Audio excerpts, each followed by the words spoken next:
حضور کی ماں کا انتقال ہو گیا ابوا کے میدان میں۔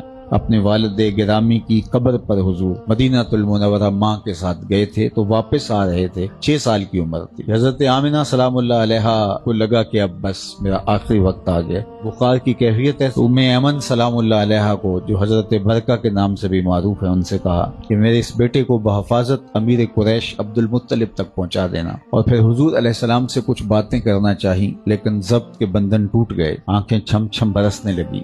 جو 2 جملے کہہ سکی وہ ابن حشام نے محفوظ کیے۔ یہ سیرت کی سب سے پہلی کتاب ہے۔ حضرت آمنہ بہت کچھ کہنا چاہ رہی تھی اس آخری لمحے میں، تو آپ نے حضور کے سر پہ ہاتھ رکھا، تو بمشکل جو جملے کہے وہ یہ تھے کہ بیٹا، ہر نئی چیز نے پرانا ہو جانا ہے، ہر باقی نے فنا ہو جانا ہے، لیکن میرا ذکر نہیں مٹے گا، اس لیے کہ تیرے جیسا ستھرا بیٹا چھوڑ کے جا رہی ہیں۔ جن ماؤں کے بیٹے اتنے اچھے ہوں ان کا ذکر نہیں مٹا کرتا۔ یہ آخری لفظ تھے، تو اس کے بعد ان کا انتقال ہو گیا، پھر وہیں دفن کیا، اور ام ایمن کے ساتھ حضور مکہ المکرمہ پہنچے۔ حضرت عبد المطلب نے جب سنا کہ میری بہو راستے میں انتقال کر گئی ہے تو حضور کو آغوش میں سمیٹ کے بہت روئے۔ حضرت برکہ سے ہی کہا کہ میرے بیٹے کا تم نے خیال رکھنا ہے، اور اتنا پھر خیال رکھا حضرت برکہ نے کہ میرے آقا فرمایا کرتے تھے ام ایمن میری ماں کے بعد میری ماں ہے۔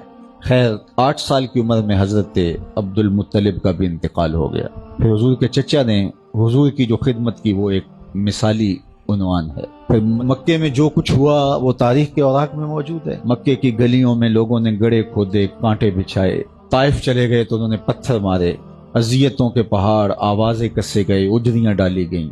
خیر اللہ کا حکم آیا کہ محبوب آپ اس شہر کو چھوڑ دیجئے۔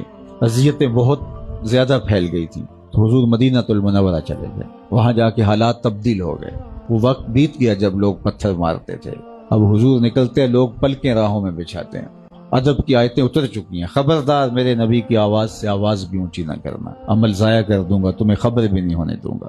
اب حضور نماز عشاء پڑھانے کے لیے مسجد نبوی میں نکلے، تا حد نظر صحابہ حضور کے منتظر بیٹھے تھے۔ جو ہی حضور کو دیکھا تو ادب سے کھڑے ہو گئے، تو آقا کریم علیہ السلام کی آنکھیں برسنے لگی اور حضور کو ماں یاد آ گئی، اور آقا کریم نے ایک تاریخی جملہ کہا۔ حضور نے کہا کاش آج میرے ماں باپ زندہ ہوتے، کم از کم میری ماں ہی زندہ ہوتی، اور میں لوگوں کو نماز عشاء پڑھا رہا ہوتا اور اس میں سورہ فاتحہ کی تلاوت چل رہی ہوتی، پھر میری ماں کو میرے ساتھ کوئی کام یاد آ جاتا، پھر وہ دروازے پر آتی اور مجھے میٹھے لہجے میں بیٹا کہہ کے آواز دیتی، فرمایا لوگوں میں نماز چھوڑ کے پہلے ماں کی بات کو سن لیتا۔ مائیں تو مائیں ہوتی ہیں، اللہ نے ان کے سینے کے اندر وہ اتنا پیار رکھا ہوا ہوتا ہے کہ وہ، میں دوستوں کو کہتا ہوں کہ یہ سڑکوں کے کناروں کے اوپر بڑے بڑے ہیوی ترازو نصب کر دیے گئے ہیں، پورا کنٹینر سامان سمیت تول لیا جاتا ہے، لیکن آج تک کوئی ایسا ترازو ایجاد نہیں ہوا جس پر ماں کے پیار کو بھی تولا جا سکے۔